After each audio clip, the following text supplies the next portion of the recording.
निहाल वर्मा, शुरू से आप शोधार्थी, शिक्षा शास्त्र, बुंदेलखंड यूनिवर्सिटी झांसी। आज हमारे बीच में है शिक्षा संस्थान के बहुत ही अनुभवी assistant professor Shri Sanjay Kumar sir.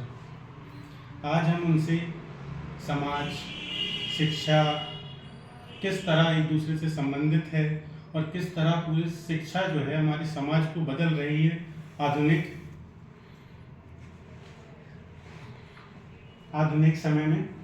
तो सर, आज अपने विचार प्रस्तुत कीजिए कि किस तरह शिक्षा और समाज एक दूसरे से संबंधित है और किस तरह ये प्रभावित कर रही है हमारे आज के समाज को। बहुत अच्छा क्वेश्चन। समाज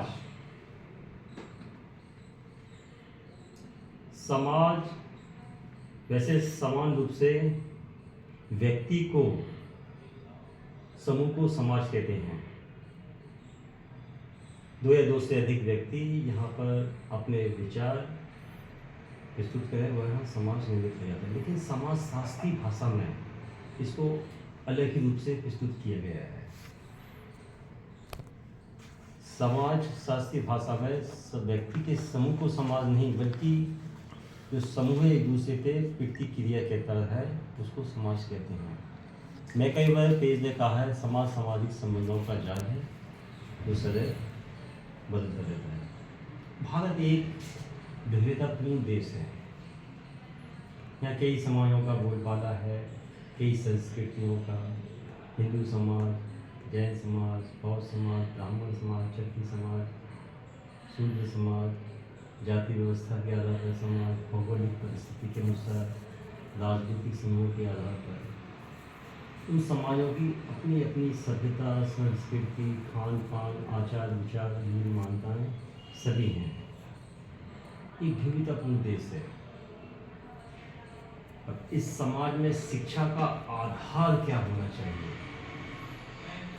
इतना बड़ा विश्व का लोकतंत्र है, उसमें शिक्षा की व्यवस्था कैसे होनी चाहिए?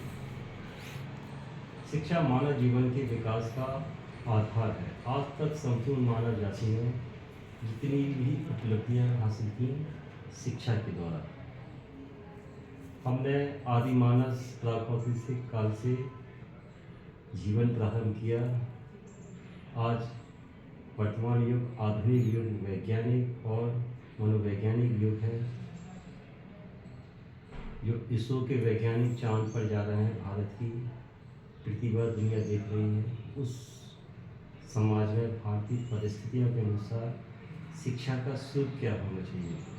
व्यक्ति को उसकी योग्यता, आज पूरे जीवन का कोई सा भी क्षेत्र हो, चाहे सामाजिक हो, आर्थिक हो, राजनीतिक हो, सब पे क्या अर्थ की छाप है।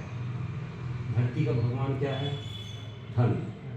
व्यक्ति अपने हाथ पैरों पे कोई रोजगार के अवसर मिल सके उसको, इस प्रकार की शिक्षा होनी चाहिए। हमें अपनी सभ्यता संस्कृति को भूलना नहीं है और साथ साथ जो विज्ञान और तकनीकी शिक्षा है उसको भी धारण करना है। शिक्षा की व्यवस्था इस प्रकार है जिससे समाज के लिए डॉक्टर, इंजीनियर, वकील, दार्शनिक, वैज्ञानिक उत्पन्न हो।